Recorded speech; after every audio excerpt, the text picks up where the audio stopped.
You could spend hundreds of dollars to play video games on this, or you could just not and still play those video games.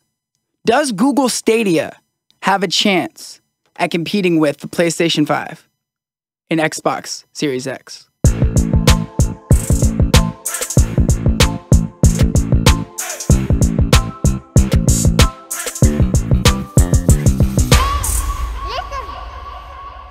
Greg, ever since we were young, the dream has always been to be able to pay for a game one time and always have it, never be able to lose it, be able to play it on any device that you own, be able to play it on any screen that you own.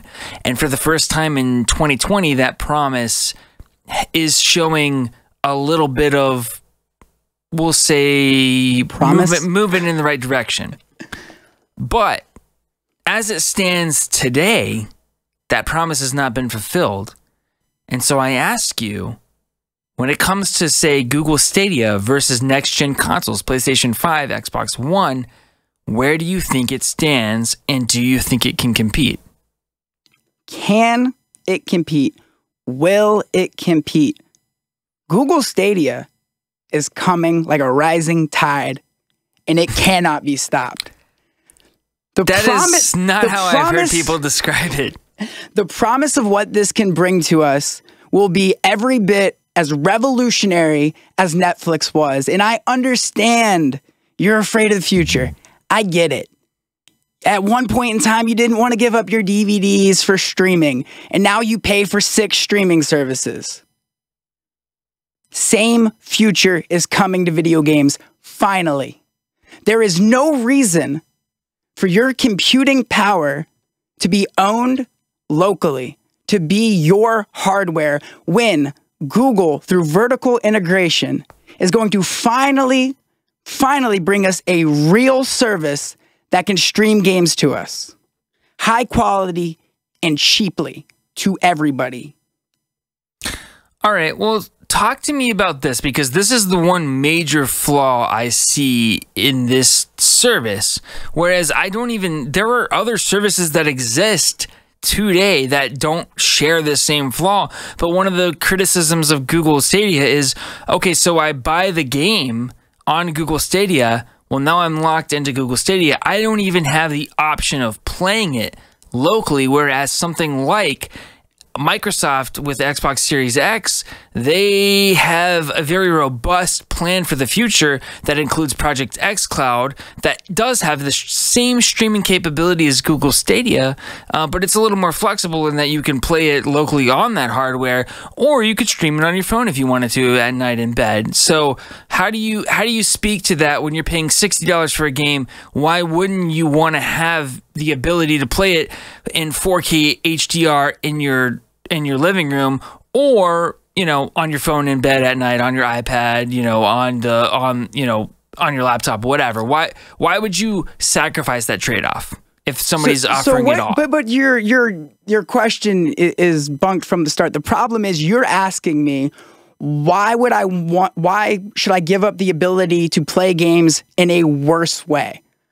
That's what you're asking me. It's not a worse way if you're talking about technical fidelity. The reality is 35 megabytes per second, which is not a phenomenal internet speed, is enough for Google to provide you 4K 60 frames per second, 5.1 surround sound, HDR gaming, something that the next generation of consoles that will be hundreds of dollars and is the latest and is the greatest still cannot deliver. Something $1,000 PC today can still not deliver.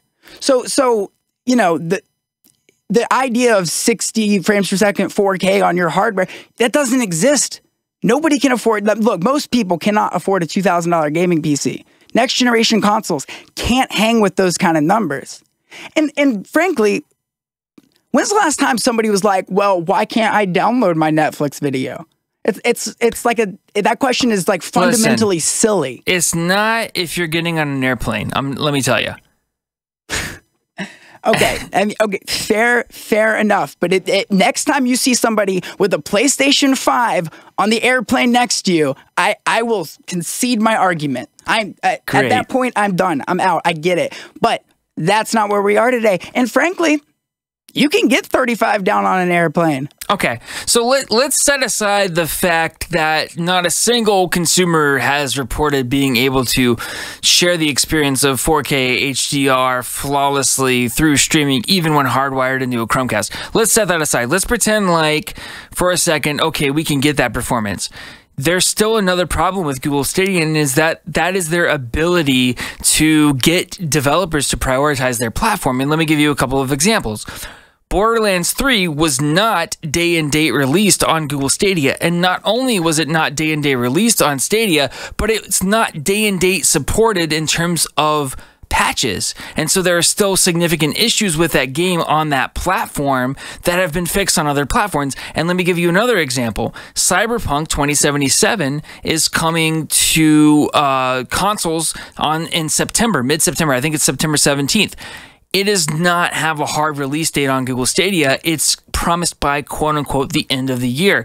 So how can you commit to a platform that can't garner enough attention from developers to prioritize it, to release games day and date, to release patches day and date?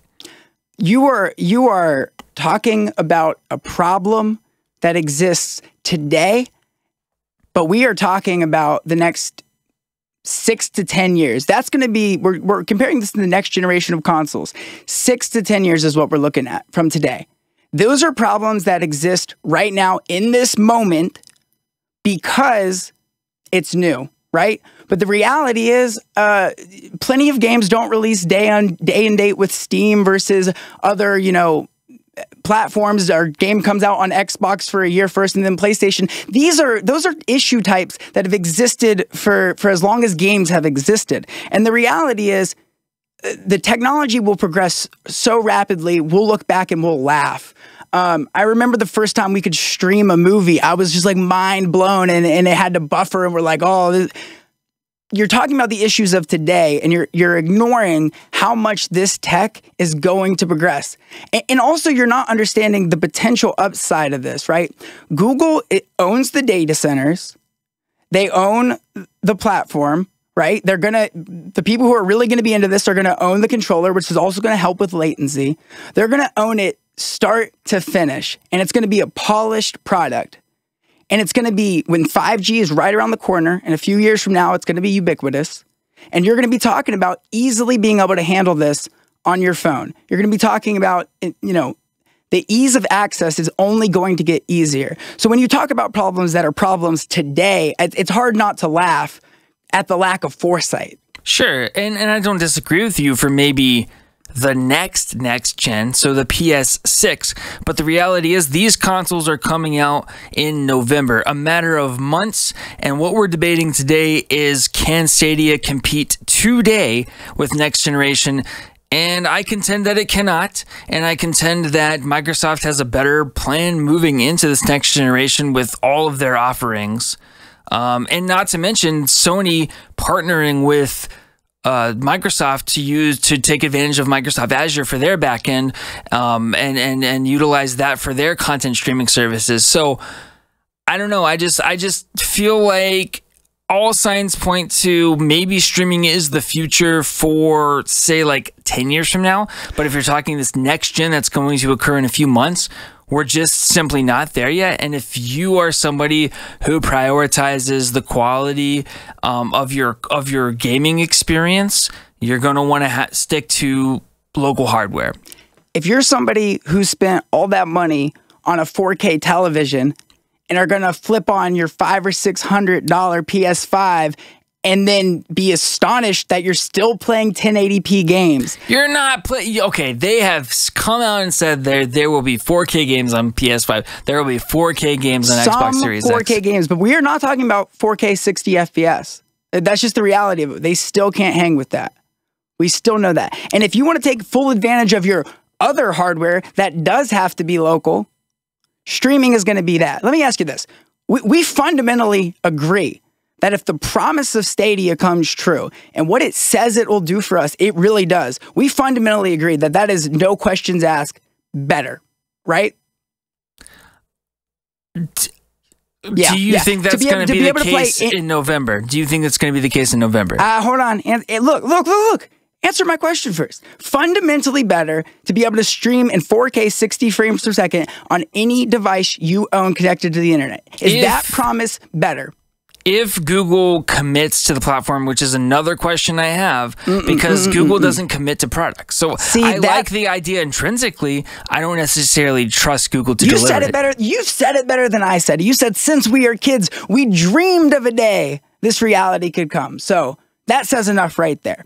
And I'm reading a book I know you're familiar with, Toyota Kata. And in it, it says, when you know something is the right idea and someone tells you, oh, we can't do the right idea because of X. No. You flip that around and you say, okay, let's figure out how to combat X and let's do the right idea. And we agree. Streaming is the right idea when it's done right. It's coming. It's coming with 5G. It's coming with lower latency and vertical integration, especially through Google. I'm a believer in it, and I can't wait for it. Okay. Well, Greg, we've gone on for about the length that we wanted to target, so we have to come to a verdict. What do you think our verdict is for this episode? I'm buying a PlayStation 5. And here's the thing, man. If you live in a thriving metropolis area and you've got access to like 1 gigabit internet and you don't have the coin to shell out for a console at launch, like, sure, go ahead and try out these streaming services. There's lots of really cool ones out there, and it's not limited to Stadia. You've got some competition in GeForce Now, which is a pretty neat idea that allows you to stream most of you can connect different services to it. So like you can connect your Steam library to it, and stream that content to any device. Now, the only problem with that is that some developers aren't on board with it, and they're asking GeForce Now to kind of like pull their content off of that service. Yeah. But intrinsically, it's a really cool idea. You buy it once, you can play it. If you do happen to have a gaming PC, you can play it there. You can play it, you can stream it to different devices. I want to say there may be an app out there that can handle it on iOS devices, but the point is that I think a lot of this depends on your personal situation. Do you have the money for a console? What other hardware do you already own?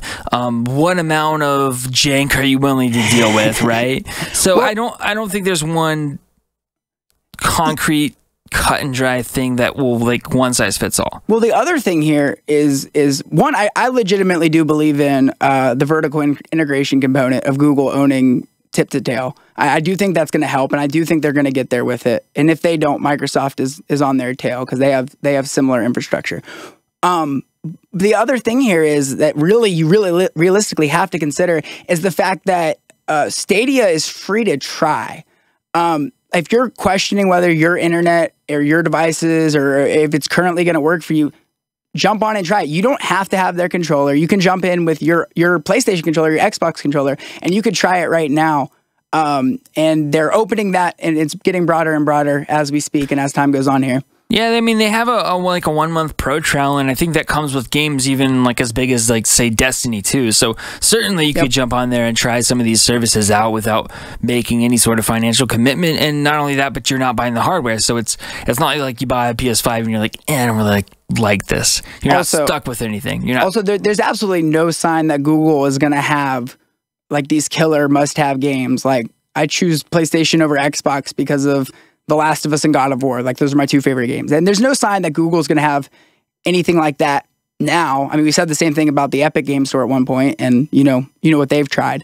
With that said, I am going to try it. I tried PS Now back in the day. It didn't work. I tried it again a couple years later. It worked better.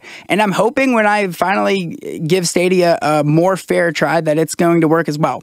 But for now, 1-1. We're tied 1-1 now? Yeah. I think so, my friend. I think so. And you know what? If some of these things like adjust their pricing model and they do truly become the Netflix of games and they're streaming, then I'm totally on board. I mean, Project xCloud shows that promise because Xbox and Microsoft have committed to bringing every single Game Pass game to Project xCloud, meaning you pay $10 a month or $15 a month, whatever it is, and you can stream the entire Games Pass library on multiple devices. I know it's out on Android. I know they've committed to bring it to iOS, so like that sort of situation I think could be really promising in the future. But for now, I'm with you. Let's buy consoles. Let's try it for one more generation and see where we're at. The old man in us is showing, I suppose. We're gonna look back at this video and laugh at ourselves though one day. I hope you're right. I really do, man. I really do. Well, cool. Well, that's all we have for you guys today. Please go ahead, like, subscribe. Check us out at neverfreetoplay.com.